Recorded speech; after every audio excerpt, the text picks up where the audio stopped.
Have you ever noticed how much energy we spend holding on to things that are already gone?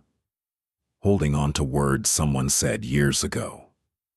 Holding on to mistakes we wish we could undo. Holding on to people who have already walked away.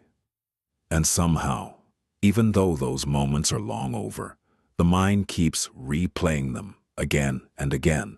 A conversation from 5 years ago. A regret from the past. A memory that still stings. It's as if the mind refuses to let go. But here's the strange part. Often the suffering doesn't come from what happened. It comes from our refusal to release it. In Buddhism, there is a simple but profound insight.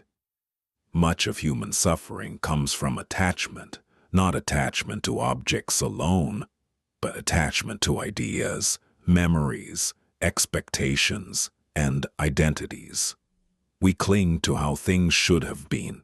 We cling to how people should have treated us. We cling to the version of life we imagined. And when reality doesn't match that image, the mind resists. The Buddha described this resistance with one word: craving. Craving is not just wanting something. It is the deep urge inside the mind that says, things must be different from how they are. But life rarely obeys that demand. People change. Situations end. Plans fall apart. And when we try to hold on to what is already gone, we create an invisible tension inside ourselves. Imagine holding a handful of sand. If you close your fist tightly, the sand slips through your fingers. The tighter you hold, the more you lose. But if your hand is open, the sand can rest there naturally. This is what letting go really means.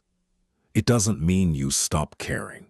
It means you stop trying to control what cannot be controlled. Many people misunderstand this idea. They think letting go means becoming cold, distant, or indifferent. But in Buddhism, letting go actually creates the opposite. It creates peace. Because when you stop fighting reality, something inside the mind relaxes. Think about how much energy is wasted replaying the past. Arguments that already ended, mistakes that cannot be undone, things we wish we had said differently. The mind keeps returning to these memories as if it could somehow change them. But the past is already complete. No amount of thinking can rewrite it. The Buddha often used the image of a river. A river is always flowing. The water that passed by a moment ago is already gone. Trying to hold on to it is impossible, yet the mind behaves as if it could freeze time. It tries to hold on to moments that have already disappeared.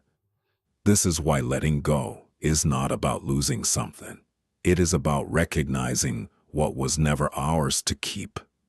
Everything in life is changing. Our emotions change. Our circumstances change.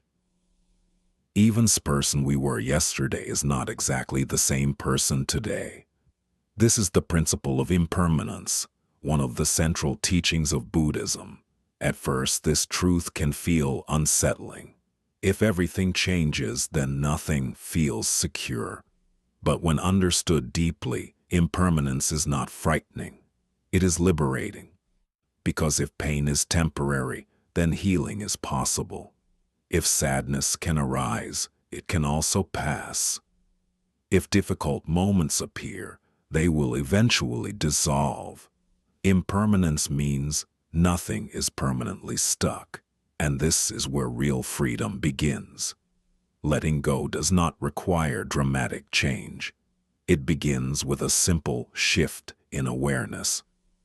The next time a painful thought appears, instead of fighting it, simply observe it. Notice it like a cloud passing across the sky. You don't have to chase it. You don't have to push it away.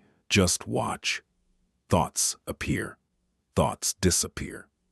Feelings arise. Feelings fade. And slowly, you begin to see something important. You are not the storm of thoughts in your mind. You are the awareness that observes them. The sky is never damaged by the clouds passing through it. In the same way, your deeper awareness remains untouched by the changing contents of the mind. And from that awareness, letting go becomes natural, not forced, not dramatic, just a quiet understanding. Life is moving, moments are passing, people are changing, and that's okay, because peace was never meant to come from holding on to life. Peace comes from flowing with it. The Buddha once said that all conditioned things are impermanent.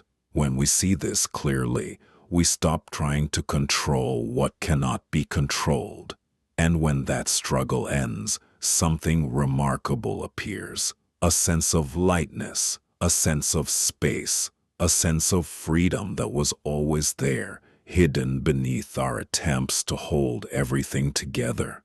So the next time your mind returns to the past, take a slow breath and gently remind yourself, that moment is already gone. This moment is here, and sometimes the most compassionate thing we can do for ourselves is simply let go.